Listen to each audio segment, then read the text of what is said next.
कि जो 0 वर्ष से लेकर माने पहला दिन का कोई बच्चा है वहां से शुरू करके 13-14 साल, ये बच्चा जो है कफ के प्रभाव में रहता है। ऐसा कहें बचपन में कफ बहुत होता है शरीर को, सारा शरीर कफ के असर में ही रहता है। उस समय वात और पित्त दोनों कम होते हैं। पित्त तो थोड़ा रहता है, वात तो बिल्कुल ना के बराबर होता है बचपन में। इसलिए बचपन में 13-14 साल की उम्र तक के किसी भी बच्चे को या भाई बहन को मैं देखता हूं और वो मुझे कहता है कि मेरे घुटनों में दर्द है, तो मुझे बहुत हैरानी होती है कि ये कैसे आया। आना ही नहीं चाहिए। भागवती जी कहते हैं कि प्रकृति ने एक व्यवस्था बनाई हुई है, वो व्यवस्था ये है कि बचपन जो आपका गुजरेगा वो कफ के असर में होगा। कफ ज्यादा होगा, जिनको कफ ज्यादा होगा उनको घुटनों का दर्द होना ही नहीं चाहिए, कमर का दर्द होना ही नहीं चाहिए, हड्डियों में दर्द होना ही नहीं चाहिए, उनके बाल गिरने ही नहीं चाहिए, बाल बढ़ने ही चाहिए, उनके शरीर में कभी भी थकान होनी ही नहीं चाहिए, शरीर सोने के लिए ज्यादा प्रवृत्त होना ही चाहिए, क्योंकि कफ के असर में नींद बहुत आती है। तो 14 वर्ष की उम्र तक अगर कोई भी भाई या बहन, बेटा या बेटी 8 घंटे से 10 घंटे भी सो रहा है तो भी उसके लिए अनुकूल ही माना जाता है। तो कफ के असर में नींद बहुत आती है, वात के असर में नींद बिल्कुल कम हो जाती है। तो कफ के असर में अगर वो बच्चा है तो उसके शरीर की एक तरह की दिनचर्या, ऋतुचर्या है। फिर क्या होता है कि 14 साल से ऊपर लेके 60 साल तक जवानी मान लीजिए, तो इसमें पूरा शरीर पित्त के असर में रहता है।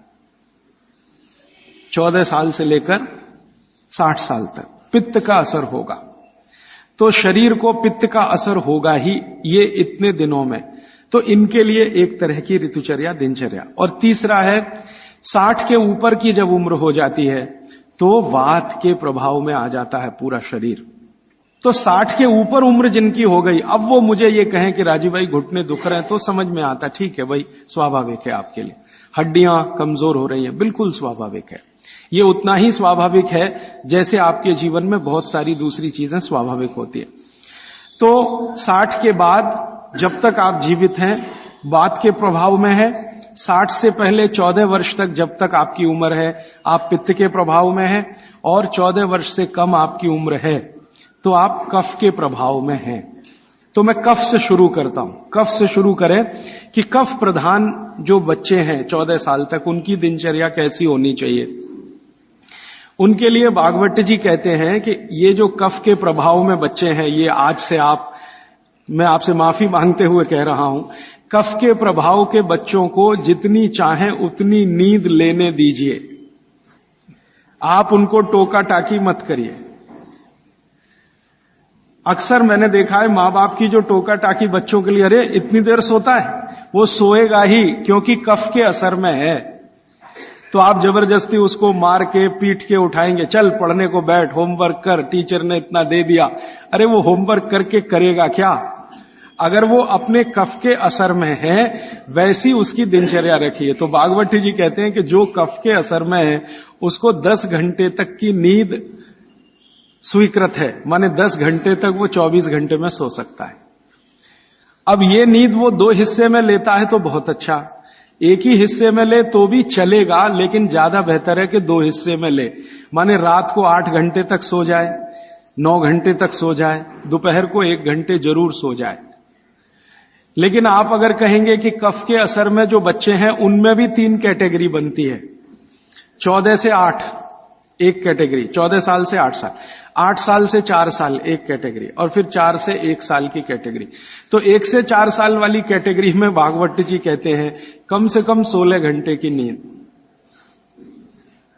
और 4 से 8 साल की कैटेगरी में वो कहते हैं कि कम से कम 12 से 14 घंटे की नींद, और बाद में वो कहते हैं जो 14 साल 8 से 14 तो वो कहते हैं कम से कम 8 से 9 घंटे की नींद।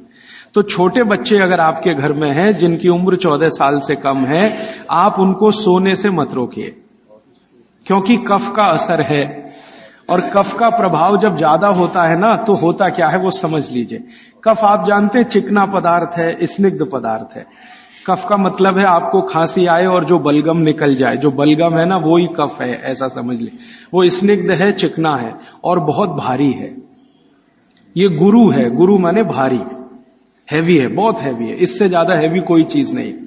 तो स्निग्ध है, चिकना है, भारी है, गुरु है। और जो भारी चीज होती है वो शरीर के ब्लड प्रेशर को हमेशा बढ़ाती है, हमेशा बढ़ाती है।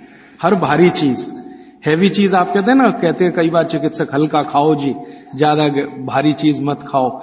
हर भारी चीज शरीर के ब्लड प्रेशर को बढ़ाती है, क्योंकि भारी चीज जाएगी तो उसका गुरुत्व ज्यादा है, गुरुत्व ये ज्यादा है, तो वो बढ़ेगा। अगर ब्लड प्रेशर, तो आपके ब्लड प्रेशर को कंट्रोल रखने के लिए ज्यादा बढ़ गया तो तकलीफ आ जाएगी। तो बॉडी ने एक व्यवस्था बनाई, शरीर ने व्यवस्था बनाई कि आप ज्यादा नींद लो। ये नींद लेते समय ब्लड प्रेशर हमेशा कम रहता है। जितनी देर आप सोएंगे ब्लड प्रेशर या तो सामान्य होगा या सामान्य से कम होगा। जितनी देर आप जगे हुए हैं ब्लड प्रेशर सामान्य से थोड़ा ज्यादा होगा। तो बचपन में क्या है, आदमी या बच्चा गुरुत्व में है, कफ में है, स्निग्धता में है, इसलिए उसको नींद लेकर ब्लड प्रेशर को मेंटेन करना है अपनी व्यवस्था बनाने के लिए, इसलिए वो ज्यादा देर सोएगा ही। आप उसके सोने पर पाबंदी मत लगाओ। आप अगर ये महसूस करते हो कि जी 14 घंटे से भी ज्यादा सो रहा है, तो सोचने की बात आएगी। उसमें भी 4 साल तक के बच्चे को तो वो भी नहीं सोचना, वो 18 घंटे भी सोए तो सोने दो उसको।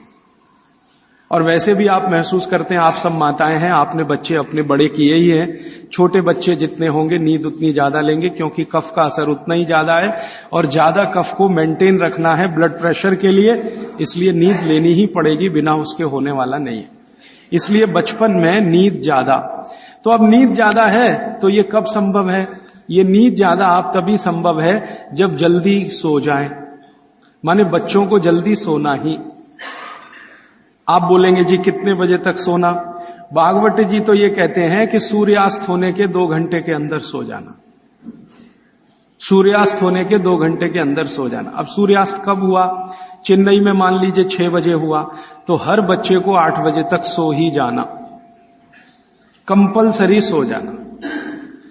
अब ये तब संभव है जब आप बच्चों को थोड़ा टीवी से दूर रखें। भागवत जी के समय में टीवी नहीं था, होता तो उस पर भी कमेंट करते।